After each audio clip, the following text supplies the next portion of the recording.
And now it's time for Ag on 8, where we dive into ag news impacting you. Well, first, an executive order from President Trump could expand the U.S. drone industry. The rules will allow drones to be used over long distances and out of sight of the operator. That could open doors for drones to be used for delivery services, inspect power lines, monitor crops, and help with search and rescue. It also requires federal agencies to prioritize buying drones made here in the U.S. Well, technology in agriculture is always evolving. We'll take you to a field in Carroll County, Illinois, where the machines almost have a mind of their own. Well, most farm equipment has a cab, but this sprayer in Carroll County is a little bit like a living room Roomba. That's because it has no driver.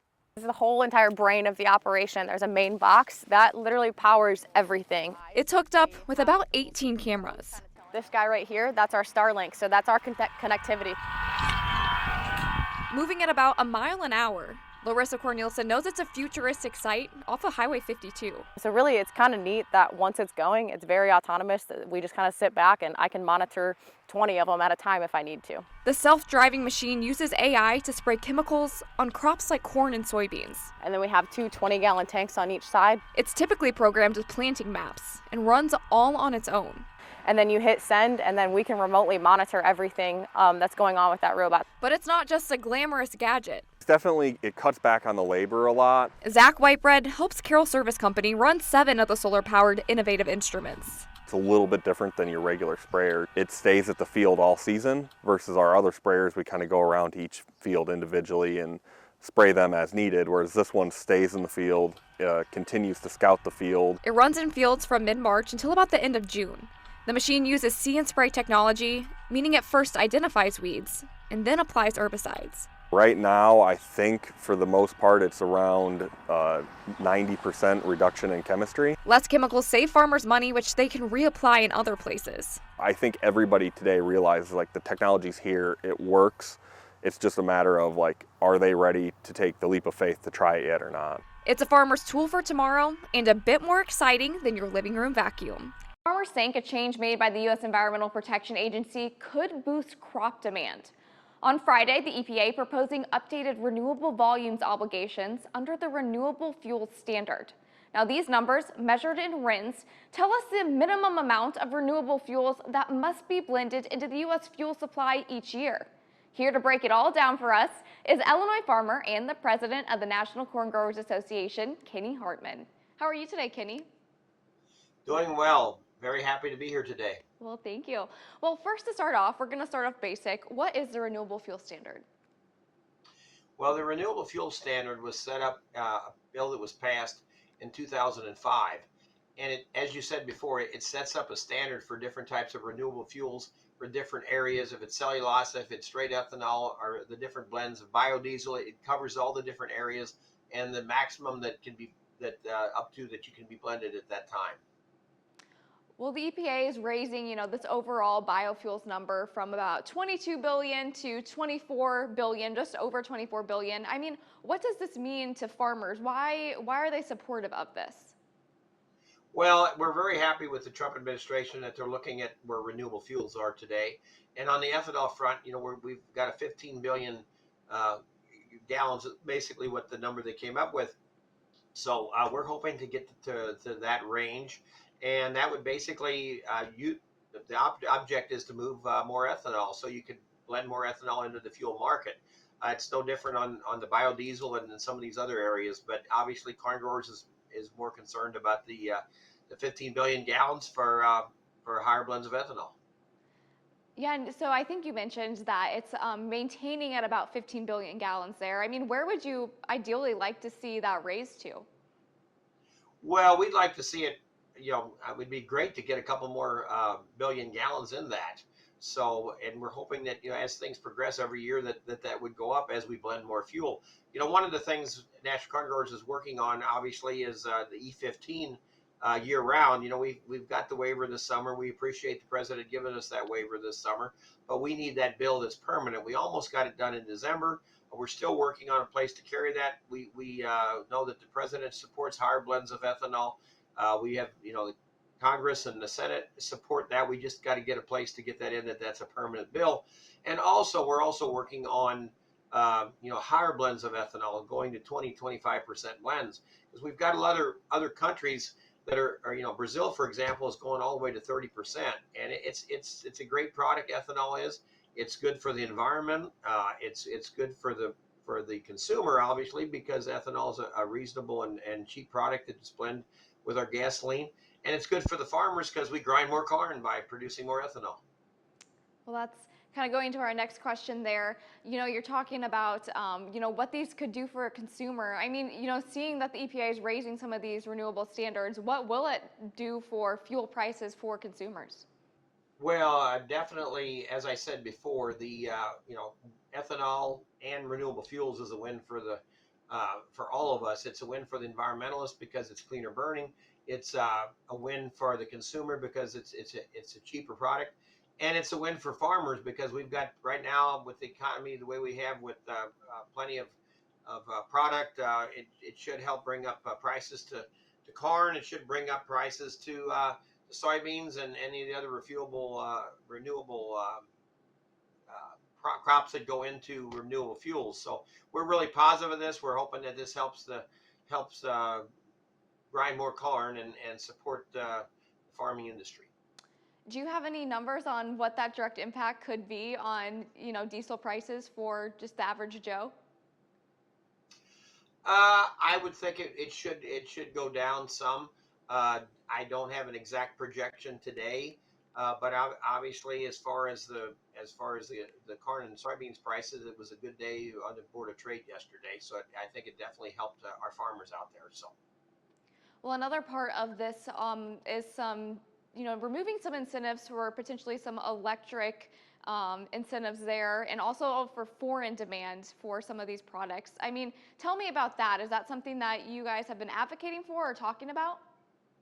Well, we're definitely advocating. We want to save the internal combustion engine because a lot of frustration with it. Seemed like it was very one-sided when it came to the electric cars, especially California. And we were really excited that the president signed into law 3 congressional review acts resolutions that reverses the California vehicle emission waivers. That was a win for farmers and for the liquid fuel industry. We definitely think that this is a positive. We're not against electric cars, but we want a level playing field. So the only way we have a level playing field is have laws that treat everybody equal and not put one side versus the other side. So we really think that as again I talked about, we have some other countries that are going to higher blends of ethanol just to clean up their environment, and it's a more reasonable fuel source than going into some of the other like electric cars when it with costs and things there. And what are some of those countries that you're hoping to expand some of that production in? Well, we're really looking right now at one of the big wins here lately is Japan is going to higher blends of ethanol. I know Illinois Corn and National and Grains Council were all instrumental in working together to get higher blends of ethanol in some of these markets. Japan is one of them. We're actually working right now, and we know the Trump administration is working with India. We've had a push for India, not only just for ethanol, but for dry distillers grain and for corn. They've got a population growth of 1.4 billion people. So they're going to need a food source with their livestock, and also they're trying to clean up their environment to go to higher blends of ethanol. So I know I had some folks here at the farm the last year or so from India that say we need to work to get our government and your government working together on some of these tariffs and some of the issues because we really want to buy your products. So that's really exciting.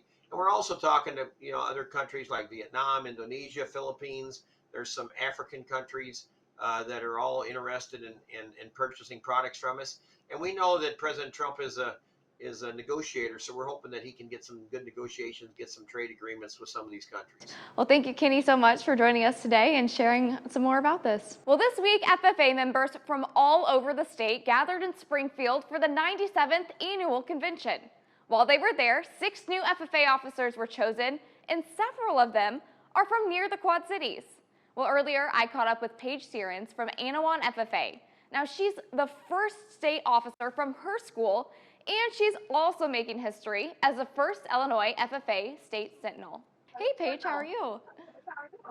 Good. Thank you so much for having me. Well, we are so glad that you're here. As we said, you're from Anawan, which is not too far away. But first, this was just Thursday that you were elected, and it's such a long process, a kind of grueling process. You have interviews and all this stuff. What are your emotions today? It just feels like a full circle moment, So this process really started back in March.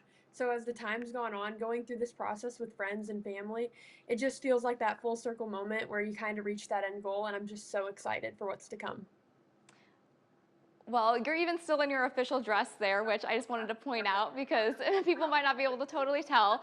But tell me, you are also making history because you are the first Sentinel as a major officer for the state. What does a Sentinel do? So the Sentinel is stationed by the door, and so they're pretty much there to make sure that everyone stays comfortable, everything stays organized, and assist the president in whatever they need, whether it's a meeting or any other event throughout the year. So I'm just excited to have that role, kind of greet members as they come in the door, and just be that supportive role for Illinois FFA. That's great. Well, you're also joined by 5 other people on your team, and a few of them are from our area. I mean, what are you most excited about to work with them on this year? They are just such a great group of individuals. We all bring certain strengths to the team. So, really, just watching us all use our own individual strengths to make the team stronger and serve Illinois FFA, I can't wait to see how that team dynamic develops and just spend a year with 5 amazing people.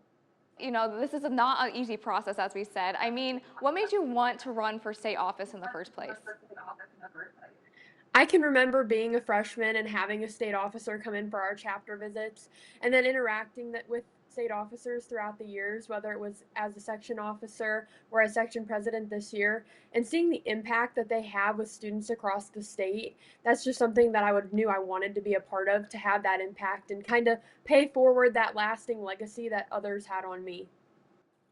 And has anyone from your town, Anawan, has they ever been an officer before? Nope, I'm the first one from Anawan. So it's a really, really neat opportunity to not only make history at the state level, but also in that community level, because the community support within Anawan is just amazing. So I'm really just so happy I could bring this back for them. Yeah, is there anything that they've done for you so far? I mean, has there been any, like police escort or anything like that? I came in late last night, so there hasn't been, but the support that was there the day of elections was insane. We had an administration there, teachers, family, friends, community members. So just in that form, they've supported me throughout this whole process, and I'm just so grateful. Well, I know that this is a year-long thing, obviously. I mean, what's this first thing that you're gonna jump into coming up? Is there anything exciting? Yeah, I head back to Springfield on Monday, and we start with IAVAT conference with ag teachers from across the state to kind of recognize them and all their hard work that they've put in throughout the past year. Wow, really giving back there. Do you have any one goal that you're really passionate about this year? My one goal is to connect with as many members as possible. Those connections are what makes the job so fulfilling for me, and I know that's what's going to last a lifetime. So I'm so excited to do that. And Paige, I mean, tell me, what was your favorite part of this week?